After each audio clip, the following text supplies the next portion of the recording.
I'm here to talk about success. The first rule of success is to have a vision.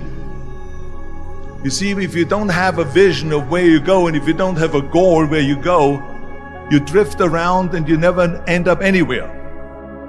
I mean, as you know, I was born in 1947 in Austria after the Second World War.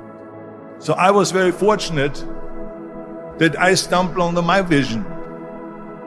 And I didn't really like Austria when I grew up. I couldn't wait to get out of there. I couldn't see myself becoming a farmer or a worker in a factory or anything like that. Even though my parents wanted me to stay there and have a normal life. But that was their vision, not mine. My vision was totally different. I felt that I was born for something special, for something unique, for something big. And then one day I went to school. I remember I was 11 years old, and they showed a documentary about America. And there they showed in this documentary the huge skyscrapers, the high-rises, the huge bridges, the 6-lane freeways, and all of this stuff. And I said to myself, that's where I want to be. I don't want to be around here with little farmhouses and these little buildings. I want to be in America. One day after school, I walked by a store in Graz. So I went inside and I looked around, and then I saw a magazine. I saw a bodybuilding magazine that had Reg Park on the cover. Reg Park was then a 3-time Mr. Universe. And I saw him on the big screen as Hercules. I read that and I said to myself, wow, this is the blueprint for my life. This is exactly what I want to do. I want to become a bodybuilding champion just like Reg Park. I want to get into movies just like Reg Park. And I want to make millions of dollars and be rich and famous just like Reg Park. You know how great it felt that I knew where I was going? Imagine the majority of people don't know where they're going. I knew where I was going, that I'm going to become this bodybuilding champion just like him. So it was just a question of how do you do it? I was so relieved, because when you have a goal, when you have a vision, everything becomes easy. So people always ask me, when they saw me in the gym in the pumping iron days, they say, why is it that you're working out so hard? 5 hours a day, 6 hours a day, and you have always a smile on your face. And I told people all the time, I said, because to me, I'm shooting for a goal. In front of me is the Mr. Universe title. So every rep that I do gets me closer to accomplishing that goal, to make this goal, this vision turn into reality. Every single set that I do, every repetition, every weight that I lift will get me a step closer to turn this goal into reality. So I couldn't wait to do another 500-pound squat. I couldn't wait to do another 500-pound bench press. I couldn't wait to do another 2,000 reps of sit-ups. I couldn't wait for the next exercise. At the age of 20, I went to London and I won the Mr. Universe contest as the youngest Mr. Universe ever. And it was because I had a goal. So let me tell you something, visualizing your goal and going after it makes it fun. You got to have a purpose no matter what you do in life. You got to have a purpose. 74% hate their job in America. Now, this is not much different when you come to Europe. The majority of people don't like what they're doing, because they're really not doing it because they didn't have a goal and they followed this goal. They just aimlessly drift around, and then all of a sudden there's a job opening, so they get that job because you have to work. But then when you work, it's a chore. It's work. It's not fun. So if you think about, only a quarter of the people really enjoy what they're doing in life. That is unbelievable if you think about it. So I felt so blessed that I knew what I was doing. It's like a medical student that studies and knows he wants to become a doctor. You know where to go.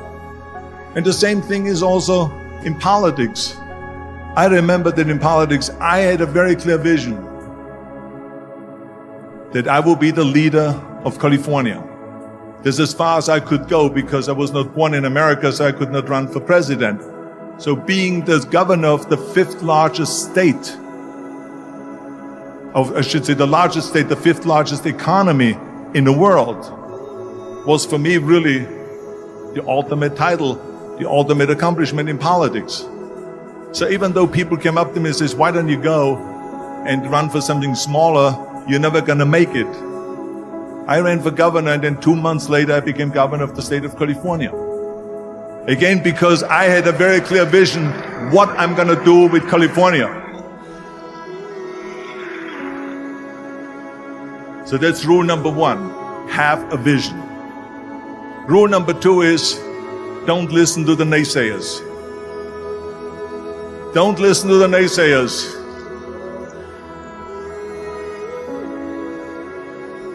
Everything I ever did, the thing that I heard out of people's mouth was, that's impossible. That can't be done. Or no. That is exactly what I heard, and of course I proved to the people that it can't be done. So whenever someone said to me, it can't be done, I heard it can be done. When they said no, I heard yes. And when they said it's impossible, I heard it is possible. I'm a strong believer of what Nelson Mandela said, that everything is always impossible until someone does it. Well, I'm going to be the one, I said to myself, I'm going to do it and I'm going to show it to them. Maybe it has never been done before. That's perfectly fine with me. But I'm going to do it. And I did not listen to the naysayers. It's all about the hard work that you put in. I said to myself, in bodybuilding, I worked out 5-6 hours a day. I'm going to do the same thing now for acting. And of course, I went to college to study English. I studied the accent removal, acting classes, and all of this stuff all day long. I worked and I worked and I worked. And within a short period of time, I made one movie called Hercules in New York, which of course went right into the toilet. But it didn't discourage me. I still had the same vision. And then all of a sudden I did Streets of San Francisco. I did Stay Hungry and Pumping Iron and The Villain. And then all of a sudden I was asked by Dino De Laurentiis and the Universal Studio to star in Conan the Barbarian. And after I did Conan the Barbarian, the director at the press conference said to the press, the director was John Milius. He said to the press, if we wouldn't have had Arnold, we would have had to build one. So think about that. The very body that they said can never be sold because the time is wrong. A few years later, I'm doing Conan the Barbarian, and it was the #1 hit at the box office when it came out in the summer of '82. Think about that. And the director says, if we wouldn't have had his body, we would have had to build one. So all of a sudden, my body became an asset, not a liability. And the same thing was with Terminator. After we were finished filming Terminator, Jim Cameron said to the press, if Arnold wouldn't have had that accent and talked like a machine, I think the movie wouldn't have worked. So think about that. The body and the accent that they attacked was an asset. But I didn't listen to those losers. I didn't listen to them at all. It's just the reality of it is that you cannot listen to the naysayers. So this is a very important lesson for all of you. So when someone says, no, this is a stupid idea, you in your mind, you don't have to say it, but in your mind just say this, you're an asshole. What do you know?